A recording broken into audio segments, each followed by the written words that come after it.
à tous, bienvenue à ce JLF, Jésus l'a fait, le fait pour moi. Merci pour le temps que vous nous consacrez et gloire à Jésus-Christ pour ce jour merveilleux qu'il nous accorde de vivre. Sa grâce est vraiment bonne et je suis encore devant vous pour vous partager un témoignage, quelque chose qu'il a fait pour moi. Il m'a guéri totalement et je voulais venir encore une fois le partager pour que d'autres personnes qui peut-être passent par là ou qui connaissent des personnes qui ont le même, qui traversent ceci, soient fortifiées, encouragées, restaurées. Et je suis très heureuse d'être aujourd'hui là pour partager ce témoignage. Alors, comme je le disais, c'est un témoignage de guérison. J'ai pendant des années souffert dans ma chair, dans mon corps, d'une maladie qui s'appelle l'endométriose. J'ai été diagnostiquée en 2012. J'ai eu une endométriose digestive de stade 4 avec la vessie et le rectum atteint. Mais ça, je peux le dire aujourd'hui, ce diagnostic a été posé après de très nombreuses années de souffrance, de douleur, d'incompréhension. Il n'y avait pas de nom, il n'y avait rien, il n'y avait que ces douleurs, ces pertes de sang, ces pertes de connaissances parfois. Et j'ai commencé à avoir ces douleurs à partir on va dire de la terminale. J'étais en classe d'examen, mais j'avais des règles très douloureuses qui pouvaient être vraiment très handicapantes. Et autour de moi, j'entendais comme ça, c'est les choses de femmes, c'est normal. Faut vivre avec, ça va se calmer après ou pas. Et bon, j'ai appris à accepter ces réponses qui m'étaient données. Mais je suis arrivée à un point de douleur tel que c'était inimaginable en fait. Et j'ai avancé comme ça, sans trop savoir ce qui se passait, sans savoir si ça avait un nom, si ça avait, voilà. Et puis en 2002, oui, j'ai donné ma vie au Seigneur. Et au moment où je donnais ma vie au Seigneur, j'avais dit au Seigneur que maintenant je lui donnais ma vie et je voulais qu'il me libère, qu'il me guérisse totalement de ces douleurs vraiment insoutenables que je vivais chaque cycle. Et évidemment, je parle de cycle, mais je n'avais rien de régulier. Je pouvais juste avoir une semaine de répit dans le mois et après les saignements revenaient continuellement. Et quelques années après, j'ai rencontré mon mari et il a été question alors d'être ensemble et évidemment de fonder une famille. Nous avons été face disons, de très longues années de stérilité où finalement, quand on s'est décidé à aller à l'hôpital pour savoir ce qui se passait, faire des examens, le parcours a été long, douloureux, jusqu'à cette date où pendant longtemps, j'avais sur mes dossiers médicaux écrit suspicion d'endométriose. Mais la dame qui me suivait dans cet hôpital, elle avait, je pense, l'objectif que je fasse des enfants. Donc, il y a eu des traitements à outrance, il y a eu des choses qui ont été faites, mais je n'ai pas été traitée, guérie de ce que j'avais. Et sur mes dossiers, ce qui m'avait choqué, c'est que pendant, je crois, 1 an et demi, 2 ans, il y avait écrit sur mes dossiers « suspicion d'endométriose ». Donc, un jour, je demande à cette dame, mais si vous suspectez une endométriose, pourquoi on ne va pas regarder de ce côté pour voir véritablement ce qui se passe et qu'un diagnostic soit posé? Puis elle me disait comme ça, non, on continue le traitement tel qu'il est. Et le traitement, ça a été dans le but d'avoir des enfants. Il y a eu des tentatives d'insémination, des fécondations in vitro, mais que des échecs cuisants en plus de la douleur que je vivais au quotidien. Et au bout d'un moment, tous ces traitements m'ont fragilisé, m'ont affaibli. Je n'étais plus en mesure avec les douleurs, par exemple, d'utiliser mes mains à cause d'un certain traitement que j'avais reçu, qu'on m'avait administré. Et dans mon corps, j'étais comme prisonnière, je n'en pouvais plus.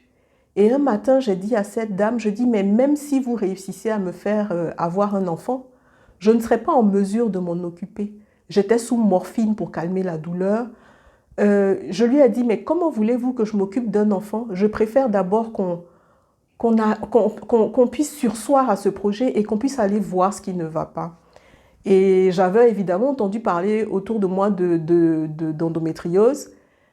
Et je lui ai demandé comme ça, comment être sûre puisque vous mettez suspicion? Et elle me dit, mais non, de toutes les façons, les douleurs que vous décrivez, c'est dans vos têtes, ce n'est pas réel, ce n'est juste pas possible. Ce sont des douleurs que vous devez ressentir par rapport à la frustration de ne pas avoir d'enfant. Et là, ça a été dur d'entendre ça. Et de plus en plus, j'ai commencé à me renfermer. J'ai commencé à m'isoler. J'ai commencé à ne plus communiquer. C'était difficile pour moi simplement d'avoir une vie sociale, on va dire, de sortir et d'avoir un peu, tout simplement, quand je m'asseyais sur un siège, de salir le siège, par exemple. Donc, j'ai commencé à m'isoler vraiment. C'est quelque chose qui a... C'est une maladie qui a vraiment réussi à me mettre à part, à m'éloigner. Et dans ma vie de couple, c'était très compliqué. Gérer les douleurs, gérer le quotidien, gérer, comment on va dire ça, une intimité avec mon mari. Mais je bénis Dieu parce que durant tous ces temps, il a été présent, il a prié pour moi. Et il s'avère qu'au bout d'un moment, comme je disais, je suis allée voir cette dame et elle m'a dit comme ça, de toutes les façons pour les enfants, de façon naturelle, ne rêvez pas, vous n'en aurez pas, vous n'en aurez jamais ça, tel que les choses se présentent. Il faut être réaliste, vous n'aurez jamais d'enfants. Et j'entends ça et je m'effondre, je dis, mais Seigneur, à quoi ça sert, à quoi bon? Et je continue mon parcours et à un moment, je lui dis, je veux savoir ce que j'ai. Dites-moi ce que j'ai, ce qui ne va pas. Vous m'avez dit que je ne vais pas avoir d'enfant, d'accord.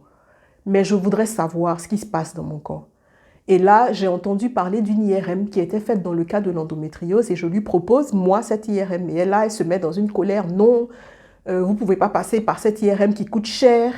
Et je lui dis comme ça, très calmement, je vais arrêter tous les examens, tous les traitements pour avoir des enfants. Et je voudrais que vous me fassiez faire cette IRM pour savoir si, oui ou non, j'ai une endométriose. Et pouvoir me soigner. Et là, je lui dis comme ça, si je fais cette IRM et qu'il s'avère que c'est dans ma tête que j'ai des douleurs, que je n'ai rien, j'accepte de me faire interner pour me faire soigner. Parce qu'à ce moment-là, c'est un problème pour moi, c'est de l'ordre psychologique ou psychiatrique, je ne sais pas. Mais en tout cas, je voudrais vraiment sortir de tout ça. Et donc, dans la colère, elle me prescrit cette IRM. Donc, je prends son papier, je vais chercher un rendez-vous pour faire l'IRM. Ça a été assez compliqué, mais la main de Dieu était là. Et je réussis à avoir un rendez-vous. Je vais faire cette IRM. Et au moment où je suis en train de faire cette IRM, c'est terrible parce que même le monsieur qui me faisait l'examen, il me demande, mais comment vous faites pour vivre? Il y a des lésions partout. Je lui ai demandé des lésions de quoi? Et il m'a dit, mais c'est de l'endométriose. Et je lui ai dit comme ça, mais le médecin pense que c'est dans ma tête. Il me dit non, pas du tout. Et là, madame, vous êtes au stade où il faut le plus rapidement possible vous faire opérer. Je ne sais pas comment vous arrivez à vous déplacer avec autant d'endométriose partout. Et il me fait un papier. Et là, je me rends à l'évidence, il faut que je me fasse opérer. Mais c'est quelque chose de douloureux, de difficile.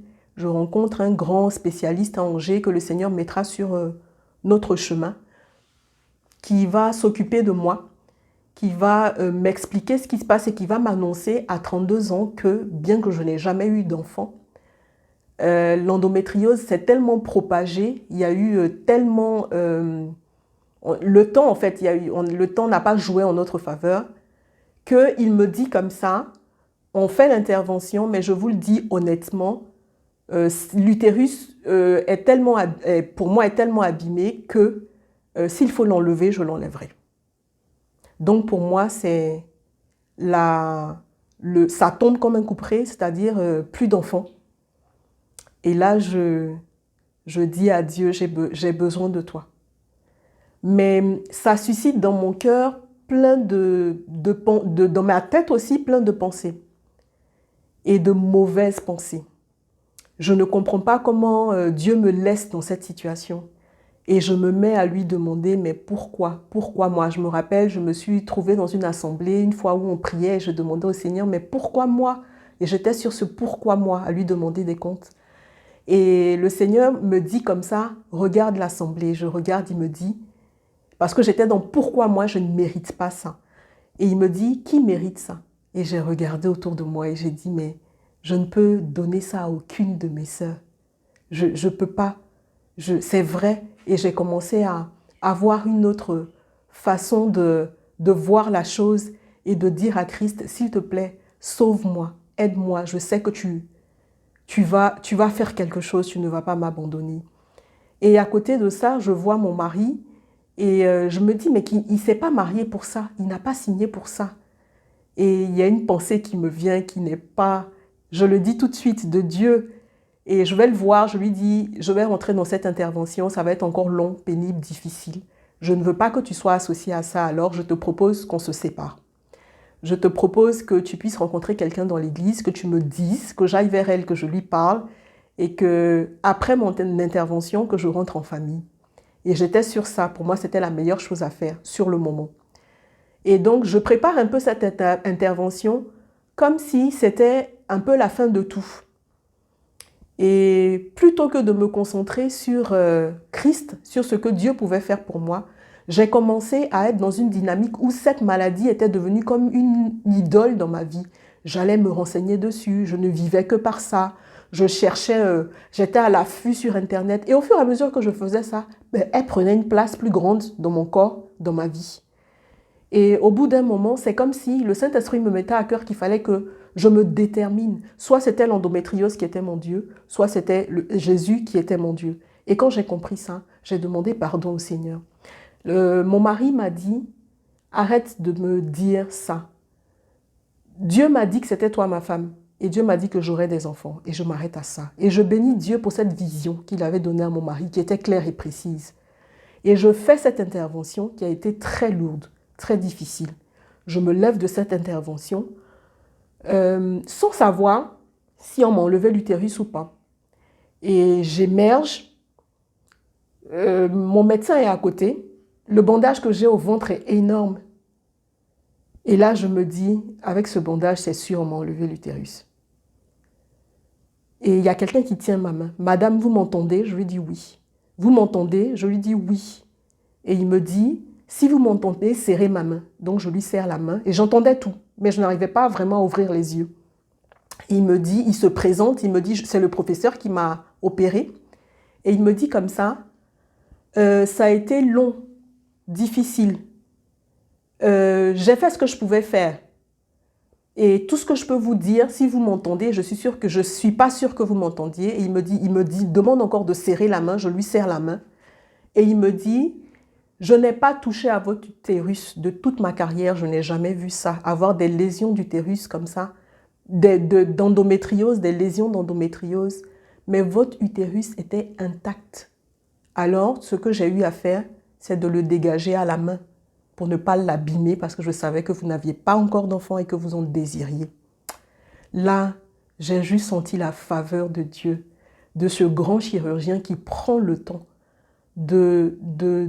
comme il me l'a dit, il dit, j'ai dégagé, j'ai enlevé les lésions manuellement parce que je ne voulais pas abîmer votre utérus. Je n'ai pas utilisé de machine. Et il me dit comme ça, et je suis un chirurgien, j'enlève les organes malades. Et votre utérus n'avait rien du tout, donc vous l'avez toujours.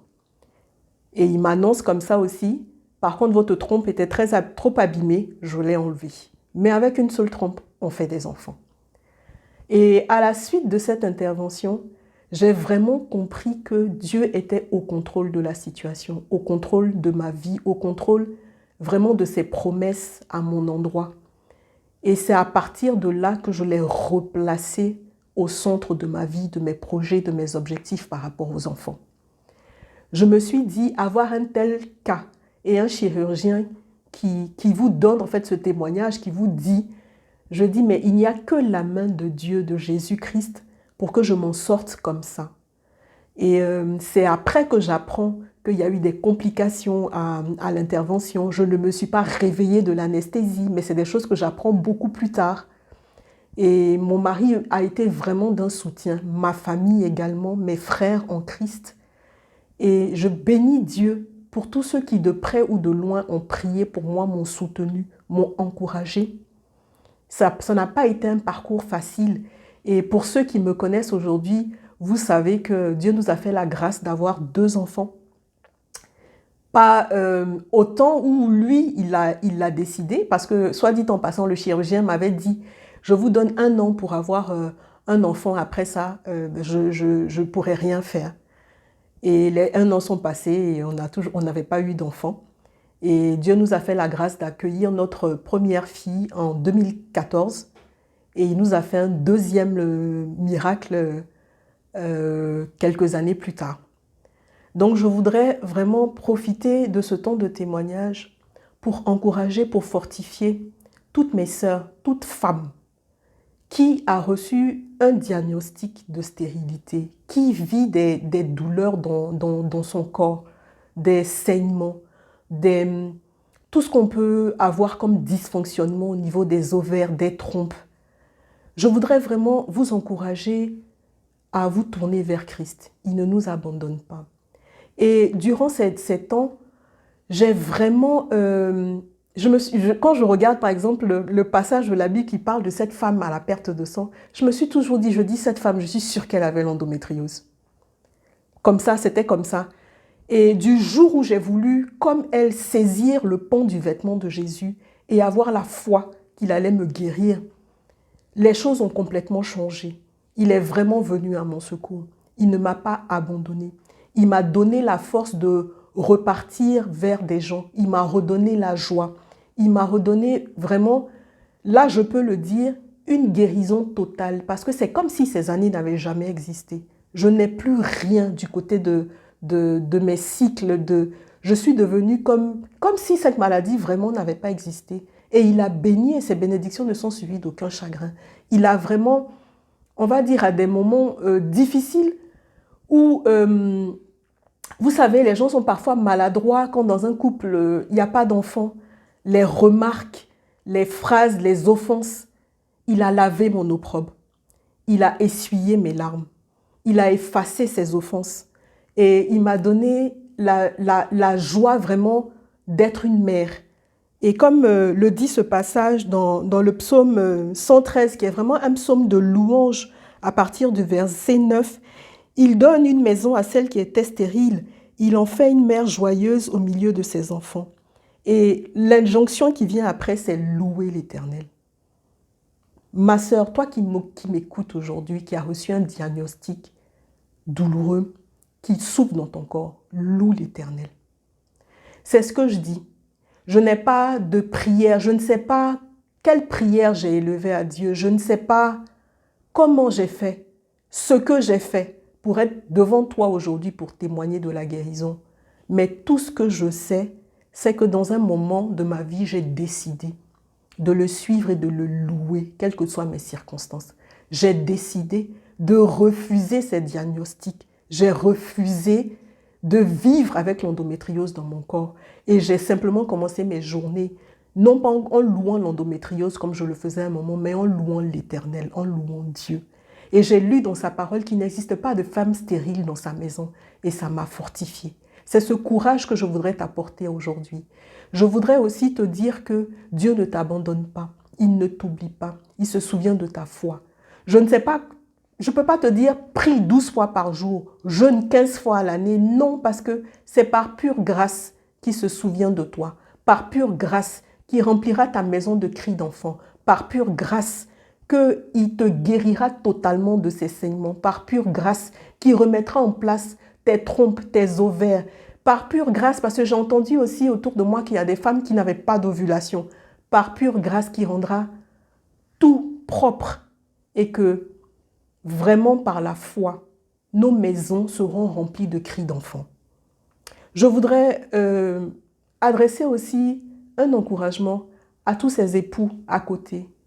Que Dieu vous fortifie dans ces parcours. Que Dieu vous donne des visions. Parce que mon mari m'a beaucoup soutenu par rapport à la vision qu'il avait. Quand il m'a dit clairement, Dieu m'a dit que tu étais ma femme et Dieu m'a dit que nous aurions des enfants. C'était une vision claire. Et nous avons eu à nous accrocher et à croire en cette vision, en cette promesse.